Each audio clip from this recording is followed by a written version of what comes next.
Okay, guys, let's get right into this. Please remember to like, please remember to subscribe, click that all button. Of course, go on to Google, type in Disability Resolution Florida or Disability Resolution Law Firm. Throw some stars up there. I always appreciate that. Now, here's the deal. When looking at who is the most intimidating, most aggressive disability judge, there are multiple ways to look at this. There are multiple ways to calculate specifically who that particular judge could be. Some of them are very straightforward. You just basically find who has the most extreme low passage rate out of all the judges. However, the problem with that, and those are basically judges with under 15% passage rate. However, the problem with that particular way of doing it is that at the end of the day, some of those judges are actually really nice during the hearing, and then they just deny most of the claims that come before them. Now, we never hear any stories about these judges getting punished or re-educated with low percent passage rates, but we do hear stories about approval passage rates over 60% or 65% requiring further education, where the SSA will jump in, interact with the judge, and re-educate the judge. Now, with that said, and I think this is really, really important just to kind of understand everything, I don't think the category of the extreme low passage rate judges is really the category that would be the most aggressive, the most intimidating Social Security disability judges. So let's go over to the next category. The next category is the hyper learned judges. So these are the judges who like to read the file over 6 times, know every little bit about it, which, is sometimes a good thing if you have a really clean claimant, a claimant that doesn't have drugs, alcohol, tobacco, a history of, penal, meaning, basically, issues with jail or perhaps even prison, like none of those things, right? So if you have a really clean claimant, that's a good thing. If you don't, it's a very bad thing. So these judges will use minutia, and they'll use it as their sword and shield, and then they'll rub it into the attorney's face when they catch something in the record that the attorney did not. Now, to be fair, the judges have better tools when reviewing the record. They have special AI tools, they have special search tools, they have all that kinds of stuff. Now, with that said, just so you understand, these judges will usually bring their binder or, just something, and they'll say, okay, well, this rule and this rule and this rule. And these judges tend to be kind of snobby, kind of aggressive and snobby. So they're maybe in the, contending factor for essentially being one of the most aggressive and intimidating disability judges that you could come across. Now, there's another category. Then there's the hyper aggressive judges who want to fight. They are presenting their courtroom in a manner that invites hostility, and they want somebody to lob things back at them so that they can turn up the fire and basically go against that individual. These are highly aggressive and usually very intimidating judges. And the problem with these judges is that when we do the hearings, the main focus is how to get through the hearing without having a battle between the claimant and the judge or the attorney and the judge. So this is another category we should consider when thinking about what is or who are the most aggressive and intimidating Social Security disability judges. Then there's another category. There are the quasi-woke dismissive judges.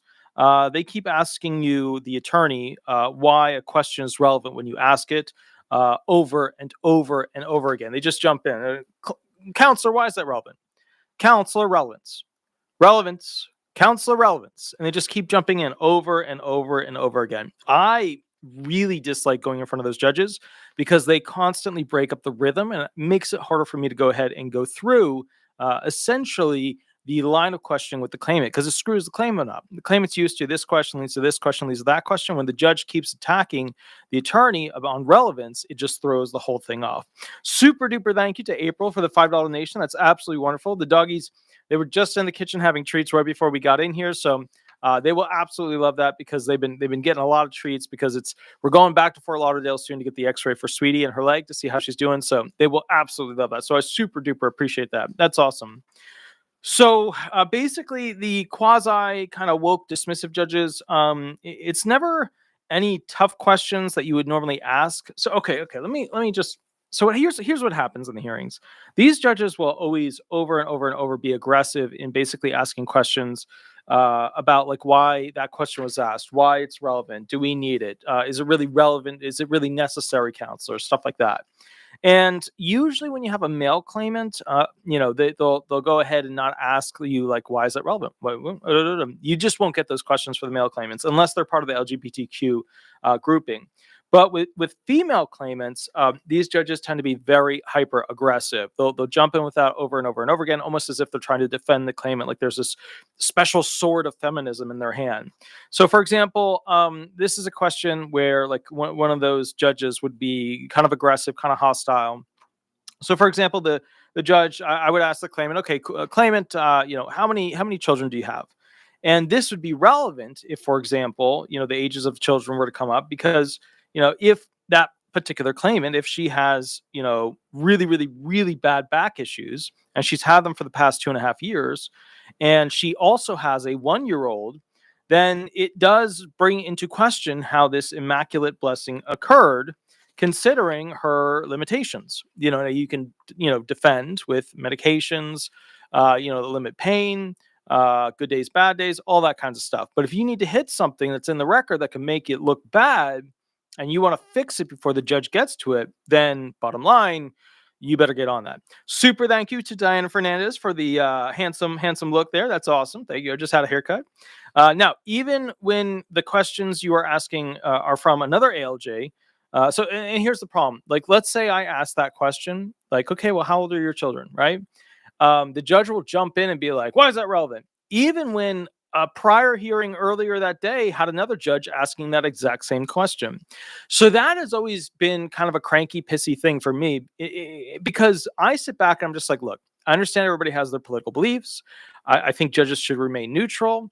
Whether or not they're going to be champions of feminism, champion of LGBTQ, champion of masculinity, machismo, whatever you want to call it, they need to kind of bring that back a little bit, because some of these judges are just frothing with that stuff, especially the feminism. And so the point is, like, allow me to question the claimant. Don't constantly jump in and ask relevance, okay? Because they're common questions. They're not like out there questions, Linda Soto, thank you for the $49 donation. Awesome. How often does an appeal help? Well, so here's the thing. You should really look at the appeals as the percent passage rate. So, for example, if you were to go ahead and appeal from the initial filing, so your likelihood of being found disabled is medium low at the initial filing level, low at reconsideration, high medium at the ALJ hearing level, low at appeals council, medium low at district court, medium low at circuit court, medium low at Supreme Court. So it depends on the type of claim, the situation. Was it a technical denial? Was it a medical denial? But you can look at the percent passage rates and have an understanding as to which phase you're going into and whether or not that appeal is more likely to help you or not. Now, there is another category of judges who essentially fall into this aggressive, kind of hostile territory. And then these are basically the good old boy judges. Okay, they're kind of the opposite of your like woke feminism judges. The good old boy judges who just constantly cut in and tell you to hurry up and spend 6 minutes explaining in a slow, long drawl the importance of the claimant answering just the question that was asked. So one of the things that just drives me up the wall with this is that these judges will literally say, such and such claimant. And I'll question them. We'll have a good line of questioning going. Everything's smooth. Everything's rolling. Everything's on point. And then all of a sudden, the judge will get in, Mr. So-and-so, I need you to answer the specific question. Now, normally a judge would just end there, and then I would begin my questioning again. We just boop, go right back into it. We don't want to waste time, but not with these judges. The good old boys, that's not how they work. Then the judge will usually go, it is important, yep, to understand, okay, and this is how they'll do it. They'll just draw the shit out of it. It's just, they'll take forever. It is important for you as a claimant seeking disability benefits, SSI and SSDI, and they'll just slow it down. And then they'll take 6 minutes to say something that could have been said in literally 10 seconds.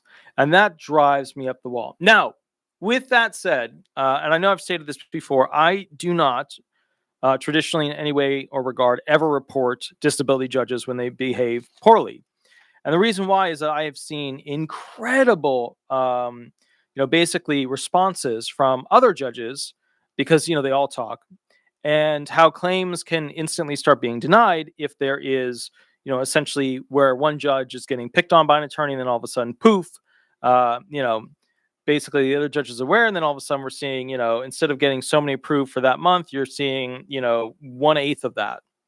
So the problem inherent with it is that the system that trains the judges is the SSA. The system that oversees the judges is the SSA. The system that hires the judges is the SSA. The people who decide the claims are the judges. And the attorneys have to work with the claimants to get the judges to like their claim, right, for a potential approval. You'll say it's due to severity, you'll say it's due to grid out, you'll say it's due to compassion allowance listings, whatever. But you have to understand a large part of this is getting the judges to be on board with this particular claimant. Because you remember a lot of judges, they do 5 hearings during the day.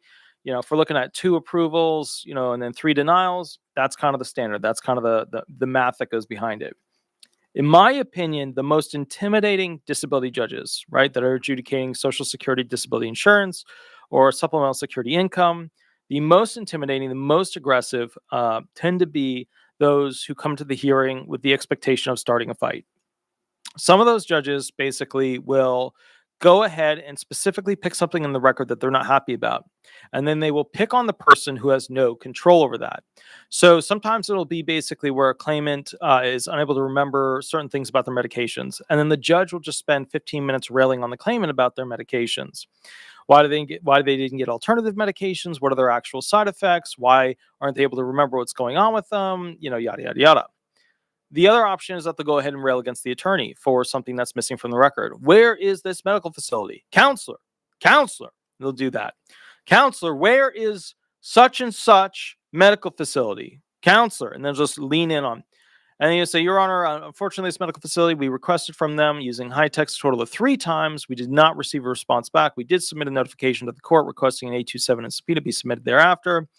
Yada, yada, yada. Yeah, but counselor, I understand that. But why couldn't you do your job and just get the medical record? I don't understand why I'm not seeing this right now. This is an aged case. This case has been aged. Now, the reality is most cases at this point are aged because it takes forever to get to the administrative law judge hearing. So they'll just start throwing shit out there. They'll just start lobbing balls of anything they can say to just piss off the attorney and get a fight going. And I always imagine that these particular judges were the ones who got into divorces the fastest.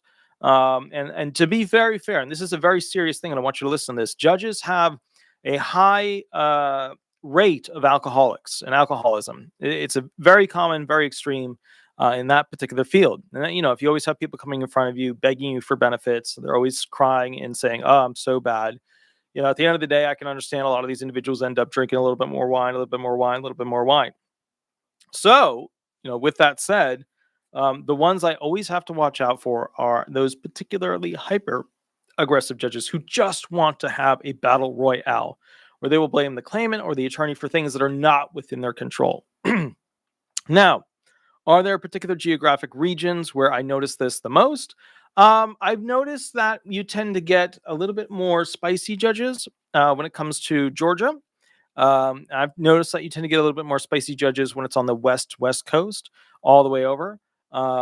Nevada, you'll see some there. And then keep in mind too, a lot of these judges, they move around. So if you check on this judge, you have to make sure this is a judge from that actual area. Okay. So what do I mean by that?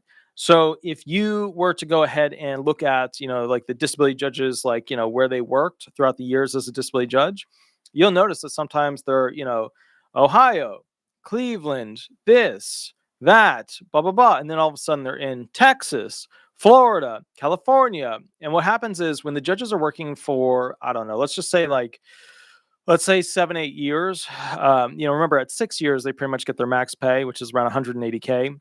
But when they transition after about 7 or 8 years, or they've been doing it for 7, 8 years, you'll notice all of a sudden that judge moves their entire family to someplace nice, right? Because they've always got their name on a thing for a particular hearing office.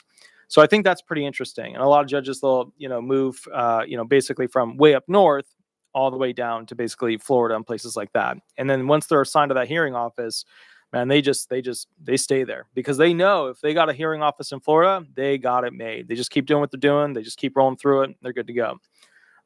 With that said, I will catch you guys at the next video. Please remember to like and subscribe. I hope you got to understand some of these types of judges that exist that are kind of problematic. The next video we're going to be doing is an interesting one. which has to do with Canada and the system they use when their trust funds are getting low, because they actually have a real fix for it that nobody in this country actually really thinks about. So, anyways, I will catch you guys a little bit later. I see Shirley Benoit did a $1.99 donation, a super duper thank you. That's awesome.